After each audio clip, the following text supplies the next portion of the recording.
నమస్కారం. ఆన్లైన్ క్లాసులకు స్వాగతం. నేను M Chennoji, assistant professor of economics, government degree college, Hayathnagar. ఈరోజు మనము బిఏ ఫైనల్ ఇయర్ సెమిస్టర్ 5 భారతదేశ ఆర్థిక వ్యవస్థ సబ్జెక్టుకు సంబంధించినటువంటి టాపిక్ స్వాతంత్రానికి ముందు భారతదేశ ఆర్థిక వ్యవస్థ. టాపిక్ స్వాతంత్రానికి ముందు భారతదేశ ఆర్థిక వ్యవస్థ. దీని గురించి తెలుసుకుందాం. భారతదేశాన్ని బ్రిటిష్ వారు దాదాపు 2 శతాబ్దాల కాలం పరిపాలించారు. వారి పాలన కంటే ముందు భారతదేశం ప్రపంచ ప్రఖ్యాతిగాంచిన వస్తువులను తయారు చేసి విదేశాలకు ఎగుమతి చేస్తూ యూరోపియన్ దేశాలకు ఏమాత్రం తీసిపోకుండా ఉండేది. వ్యాపారం నిమిత్తం భారతదేశానికి వచ్చినటువంటి బ్రిటిష్ వారు 1600 సంవత్సరం డిసెంబర్ 31న ఈస్ట్ ఇండియా కంపెనీని స్థాపించి దాని ఆధ్వర్యంలో వ్యాపారం చేయడం ప్రారంభించింది. ఆ తర్వాత క్రమంగా తమ ప్రాబల్యాన్ని పెంచుకుంటూ దేశంలో ఉన్నటువంటి ఆంతరంగ పరిస్థితులను ఆసరాగా చేసుకొని 1757లో జరిగినటువంటి ప్లాసీ యుద్ధంతో భారతదేశంపై రాజకీయ ఆధిపత్యాన్ని కూడా సంపాదించి క్రమంగా భారత ఉపఖండాన్ని మొత్తాన్ని తమ స్వాధీనంలోనికి తీసుకోవడం జరిగింది. ఆ తర్వాత 1858లో బ్రిటిష్ ప్రభుత్వం భారతదేశంపై ఉన్న అధికారాన్ని కంపెనీ నుంచి తీసుకొని 1947 వరకు పరిపాలించింది. ఈ విధంగా 1757 నుంచి 1947 వరకు ఉన్నటువంటి ఈ పరిపాలనా కాలాన్ని మనము 2 రకాలుగా లేదా 2 దశలుగా చూడవచ్చు. మొదటిది 1757 నుంచి 1857 వరకు ఈస్ట్ ఇండియా కంపెనీ పరోక్షంగా భారతదేశాన్ని పరిపాలించింది. 1857 నుంచి 1947 వరకు బ్రిటన్ ప్రత్యక్షంగా భారతదేశాన్ని పరిపాలించింది. అంటే దాదాపు 2 శతాబ్దాల కాలం భారతదేశం బ్రిటిష్ వారికి వలస రాజ్యంగా ఉండిపోయింది. కొందరు యూరోపియన్ అర్థశాస్త్రవేత్తలు భారతదేశం వెనుకబడి ఉండడానికి ఇక్కడ ఉన్నటువంటి మత సంబంధమైన, సాంఘికపరమైన, జనాభా పరిస్థితులే కారణం కానీ బ్రిటిష్ వాళ్ళు పరిపాలించడం కాదని, కనీసం బ్రిటన్కు వలస రాజ్యంగా ఉండడం వల్లనైనా ఇక్కడ కొంత పారిశ్రామిక అభివృద్ధి జరిగిందని అభిప్రాయాన్ని చెప్పింది. కానీ ఈ వాదనను మన దేశానికి చెందిన చాలామంది శాస్త్రజ్ఞులు ఖండించారు. ఎందుకంటే సాధారణంగా వలస రాజ్యానికి రాజకీయ స్వాతంత్రమే కాకుండా ఆర్థిక స్వాతంత్రం కూడా ఉండదు. వలస రాజ్యంలో పరిశ్రమలు, వ్యవసాయము, పన్నులు కానీ, విదేశీ వ్యాపారం లాంటి ఈ ముఖ్యమైన విషయాలకు సంబంధించినటువంటి నిర్ణయాలు తీసుకునే అధికారం వలస రాజ్యానికి బదులు పాలక రాజ్యానికే ఉంటుంది. అంతేకాకుండా వీటిపైన తీసుకునేటువంటి నిర్ణయాలన్నీ కూడా పాలక రాజ్యం తనకు అనుకూలమైనటువంటి నిర్ణయాలని తీసుకుంటుంది. ఈ విధంగా వలస రాజ్యాన్ని ఆధారంగా చేసుకొని దానిని అణగదొక్కుతూ పాలక రాజ్యం అభివృద్ధి చెందడం అనేటువంటిది సహజం. దీనివలన పాలక రాజ్యం అభివృద్ధి కోసం వలస రాజ్యం తన అభివృద్ధిని త్యాగం చేయవలసిన పరిస్థితి ఏర్పడుతుంది.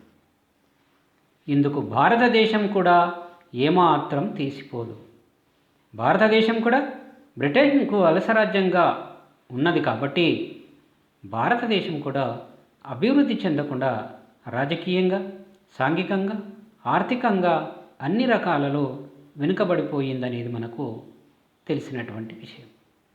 అయితే బ్రిటిష్ వారి పరిపాలన వలన భారతదేశంలో సంభవించినటువంటి విషయాలను ఒకసారి తెలుసుకుందాం. బ్రిటిష్ వారి పరిపాలన వలన భారతదేశంలో కలిగినటువంటి దుష్పరిణామాలు లేదా ఫలితాలు ఏ విధంగా ఉన్నాయనేది ఒకసారి చూద్దాం. బ్రిటిష్ వారి పరిపాలన వలన కలిగినటువంటి దుష్ఫలితాలలో మొదటిది కుటీర, చేనేత, గ్రామీణ పరిశ్రమలు క్షీణించడం. ఈస్ట్ ఇండియా కంపెనీ వారు మన దేశానికి వచ్చిన తొలి రోజులలో మన దేశంలో తయారైన వస్తువులని యూరోపియన్ దేశాలకు తీసుకువెళ్ళి అక్కడ అమ్మేవారు.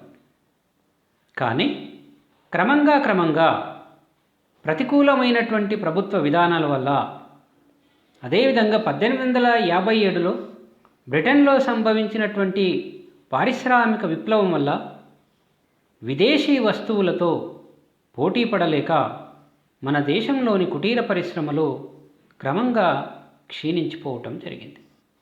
అంతేకాకుండా మన దేశంలో బ్రిటిష్ వారి రాకముందు ఉన్నటువంటి చిన్న చిన్న రాజ్యాలు, సంస్థానాలు, రాజులు, వీరి దగ్గర పనిచేసేటువంటి వివిధ రకాలైనటువంటి కళాకారులు, వృత్తి పనివారు అందరూ కూడా ఈ సంస్థానాలు, రాజ్యాలు నశించిపోవడంతో ఉపాధికి మరొక మార్గం లేక వ్యవసాయ రంగంపై ఆధారపడవలసినటువంటి పరిస్థితి ఏర్పడింది. అయితే అప్పటికే అధిక జనాభా ఉన్న వ్యవసాయ రంగంపై జనాభా శాతం మరింత పెరగడమే కాకుండా నిరుద్యోగిత, ప్రచ్ఛన్న నిరుద్యోగిత వంటివి ఏర్పడడం ప్రారంభం. స్వాతంత్రానికి ముందు 54% వ్యవసాయ రంగంపై ఆధారపడి జీవిస్తుంటే, స్వాతంత్రం సిద్ధించే నాటికి వ్యవసాయ రంగంపై ఆధారపడి జీవిస్తున్న వారి సంఖ్య దాదాపు 72% పెరిగింది. ఇక బ్రిటిష్ పరిపాలన వల్ల కలిగినటువంటి రెండవ దుష్పరిణామము భూస్వామ్య విధానాలు. భారతదేశం నుంచి సాధ్యమైనంత ఎక్కువ రాబడి పొందడమే బ్రిటిష్ వారి ప్రధానమైనటువంటి ఉద్దేశం. వారి రాబడిలో ఎక్కువ భాగాన్ని సమకూర్చి పెట్టేది ఏదయ్యా అంటే భూమి శిస్తు. మరి ఈ భూమి శిస్తు స్థిరంగా ఎక్కువ మొత్తంలో పొందడానికి వివిధ రకాలైనటువంటి పద్ధతులను వాళ్ళు అవలంబించారు. దాంట్లో వివిధ రకాలైనటువంటి విధానాలే ఈ భూస్వామ్య విధానాలు. అందులో మొదటిది శాశ్వత శిస్తు నిర్ణయ పద్ధతి. 1793లో లార్డ్ కార్న్వాలిస్ అప్పటి బెంగాల్ రాష్ట్రంలో దీనిని అమలు చేసిండు. తరువాత దీనిని మరికొన్ని ఇతర ప్రాంతాలకు విస్తరింపజేశారు. దీనిని జమీందారీ పద్ధతి అని కూడా అంటారు. దీనితో పన్నులు వసూలు చేసే వారు భూస్వాములయ్యారు. కొత్తగా ఏర్పడిన ఈ జమీందారీ వర్గం చేతులలో భూమి ఎక్కువగా కేంద్రీకృతమై ఉండేది. అంతేకాకుండా బ్రిటిష్ పాలనకు వీరు ఒక ముఖ్యమైనటువంటి అనుకూల వర్గంగా ఉండేవారు. ఈ జమీందారులు ప్రభుత్వం చెల్లించడం కోసం, తన లాభం కోసం రైతుల నుంచి ఎక్కువ మొత్తంలో కౌలు వసూలు చేసేవారు. వేరే అవకాశాలు లేక, గత్యంతరం లేని పరిస్థితులలో రైతులు ఎక్కువ పన్ను చెల్లిస్తూ, సేద్యం చేస్తూ జీవనం గడిపేవారు. వ్యవసాయ ఉత్పత్తి పెంచడం కోసం ఏమైనా చర్యలు తీసుకోవాలన్నా వారి దగ్గర ఆర్థిక స్తోమత ఉండేది కాదు. జమీందారులు కూడా వ్యవసాయ ఉత్పత్తిని పెంచడం కోసం, భూమిని అభివృద్ధి పరచడం కోసం కానీ శ్రద్ధ చూపేవారు కాదు, ప్రోత్సహించేవారు కాదు. రైతులకు ప్రభుత్వానికి మధ్య దళారుల యొక్క సంఖ్య పెరిగిపోవడం వలన ఇది రైతులకు ప్రభుత్వానికి నష్టదాయకంగా పరిణమించింది. దీంట్లో శిస్తు వసూలు చేసినటువంటి వారికి 1/11వ వంతు కమిషన్ చెల్లించబడేది మధ్యవర్తులకు. ఇక భూస్వామ్య విధానంలో రెండవది రైత్వారీ పద్ధతి. 1792లో ఈ పద్ధతిని సర్ థామస్ మన్రో మద్రాస్ ప్రావిన్స్లో, అంటే మద్రాసు రాష్ట్రంలో ప్రవేశపెట్టాడు. తర్వాత ఇది బొంబాయి, బీహార్లకు కూడా వ్యాపించింది. ఈ పద్ధతి హిందూ సాంప్రదాయాలకు అనుకూలమైనటువంటి పద్ధతి. దీనిలో శిస్తు వసూలు 20 నుండి 30 సంవత్సరాల వరకు నిర్ణయింపబడేది. ఈ పద్ధతిలో మధ్యవర్తులు ఎవరూ లేకపోయినప్పటికీ భూమి శిస్తు అధిక మొత్తంలో ఉండడము,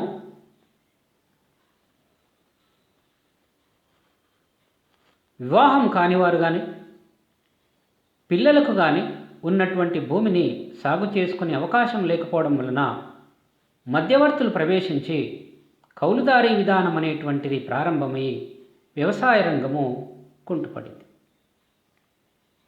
ఇక భూస్వామ్య విధానంలో ఉన్నటువంటి మూడవ రకమైనటువంటి విధానం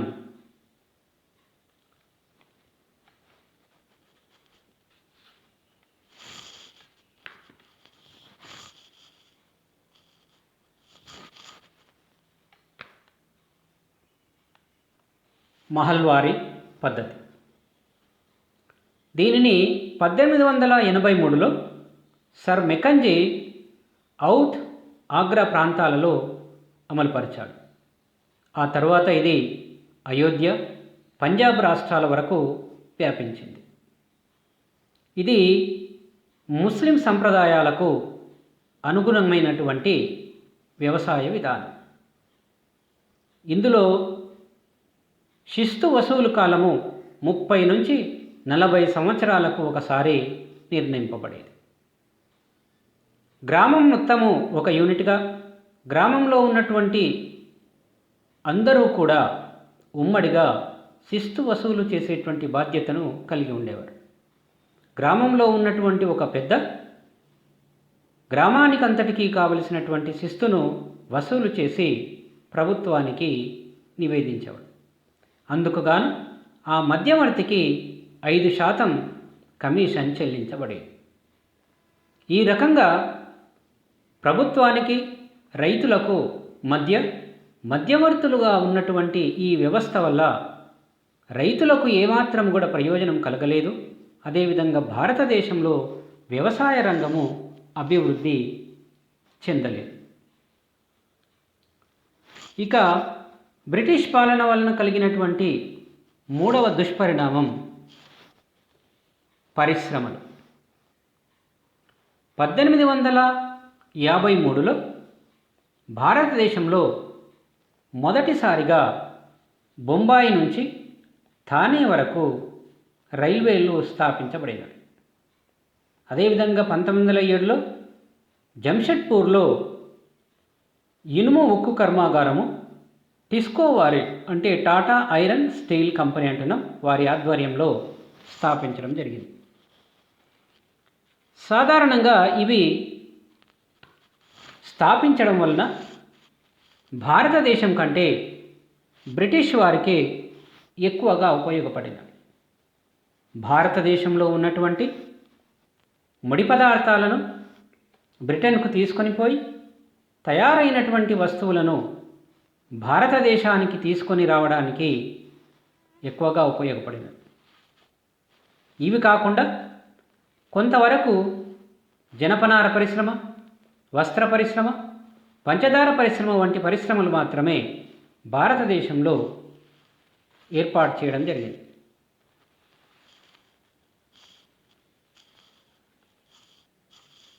భారతదేశము బ్రిటన్లో తయారైనటువంటి వస్తువులను దిగుమతి చేస్తూ మన దేశంలో ఉత్పత్తి అయినటువంటి ముడి పదార్థాలను బ్రిటన్కు ఎగుమతి చేస్తూ బ్రిటన్కు ఒక మార్కెట్గా తయారైంది. ఈ రకంగా భారతదేశంలో పరిశ్రమలు ఏమాత్రం అభివృద్ధి చెందకుండా బ్రిటన్ ప్రభుత్వం భారతదేశాన్ని పరిశ్రమలు స్తబ్దుగా ఉండడము లేదా అభివృద్ధి చెందకపోవడం అనేటువంటిది చేయడం జరిగింది. ఇక బ్రిటిష్ వారి పరిపాలనా విధానంలో 4వ దుష్పరిణామం స్వేచ్ఛా మార్పిడి విధానం. బ్రిటిష్ ప్రభుత్వం భారతదేశంలో 1920లో ఇంపీరియల్ ప్రిఫరెన్స్ విధానం అనే దానిని అమలు చేయడం జరిగింది. మరి ఈ ఇంపీరియల్ ప్రిఫరెన్స్ విధానం అంటే ఏంటనగా బ్రిటన్ వస్తువులు ఏ రకమైనటువంటి పన్నులు కానీ ఆంక్షలు కానీ లేకుండా స్వేచ్ఛగా భారతదేశంలోనికి దిగుమతి చేయబడేవి. భారతదేశం నుంచి బ్రిటన్కు ఎగుమతి చేసే వస్తువులపై మాత్రం అనేక రకాలైనటువంటి పన్నులు ఆంక్షలు విధించబడేవి. దీనితో బ్రిటన్ వస్తువులు భారతదేశానికి చౌకగాను భారతదేశంలో తయారైనటువంటి వస్తువులు బ్రిటన్లో ప్రియంగాను మారడం వలన మన దేశానికి వచ్చేటువంటి వస్తువుల యొక్క డిమాండ్ పెరిగి వాటి ఉపయోగం అనేటువంటిది వాడకం అనేది దేశంలో పెరగడం వలన కుటీర పరిశ్రమలు గ్రామీణ పరిశ్రమలు క్షీణించిపోయినవి అనేటువంటిది మనం తెలుసుకోవడం జరిగింది. భారతదేశాన్ని వాళ్ళు ఒక మార్కెట్గా ఉపయోగించుకున్నారు అనేటువంటిది కూడా మనకు తెలిసింది. ఇక బ్రిటిష్ వారి పరిపాలనలో కలిగినటువంటి మరొక దుష్ఫలితము సంపద తరలింపు. బ్రిటన్ నుంచి భారతదేశానికి వచ్చే దిగుమతుల కంటే భారతదేశానికి చేసే ఎగుమతులే ఎక్కువగా ఉండేవి. బ్రిటన్ నుంచి మన దేశం చేసుకునే దిగుమతుల కంటే ఎగుమతులు ఎంత ఎక్కువగా ఉంటే అంత సంపద బ్రిటన్కు తరలివెళ్తుందని అర్థం.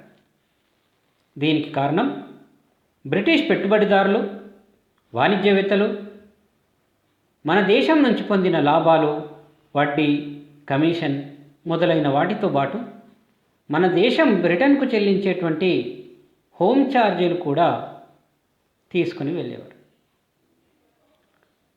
హోమ్ ఛార్జీలు అంటే ఈస్ట్ ఇండియా కంపెనీ షేర్ హోల్డర్లకు చెల్లించేటువంటి డివిడెండ్లు, భారత ప్రభుత్వం ఇంగ్లాండ్లో సేకరించిన రుణాలపై చెల్లించే వడ్డీ, భారత్లో ఉన్న బ్రిటిష్ సైన్యానికి అయ్యే రవాణా ఖర్చు, భారతదేశం పని మీద ప్రయాణం చేసే బ్రిటిష్ అధికారులకు సిబ్బందికి చెల్లించేటువంటి భత్యాలు, పింఛన్లు, ఇతర చెల్లింపులు మొదలైనవి హోమ్ ఛార్జీలుగా పిలువబడేవి.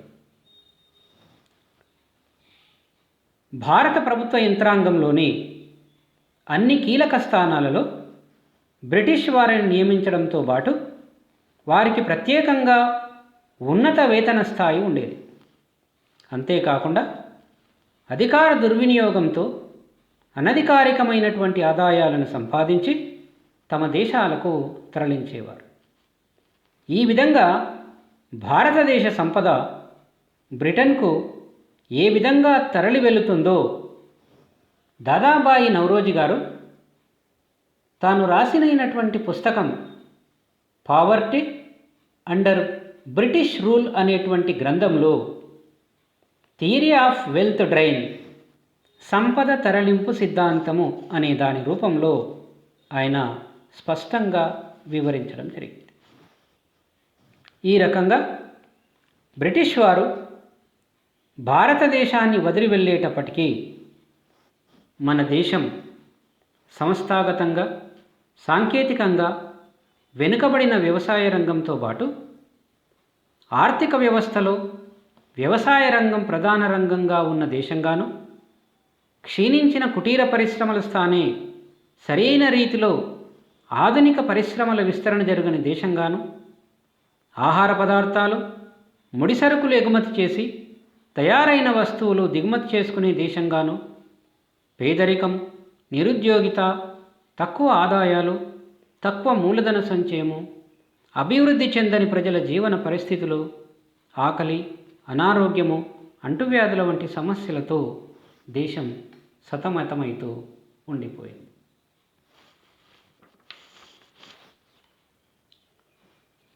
ధన్యవాదాలు.